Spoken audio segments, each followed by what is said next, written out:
হাসে গেল মাঠের দিকে। ওরও একটুকু কাজ করতে ভালো লাগে না, জোর জোর কাজ করতে একটুকু ভালো লাগে না। মন্দির ওলার কাছে জোরে এতে আস্তে আস্তে আমি তো আসিছি। জোরে জোরে রোদ ধরে গেল, রোদ ধরে গেল। হাসিতে হাসিতে কাজ করা লাগবে। দে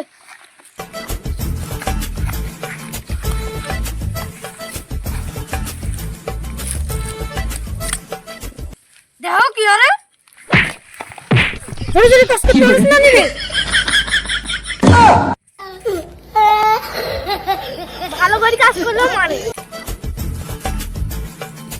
প্রতিদিন প্রতিদিন জামা কাপড় কিনে দিয়ে এগুলোর টাকা কে দিব কাজ না করলে? প্রতিদিন জামা কিনতে দেখছো না, তোমার জামা পরে আছে। মন্দির হলো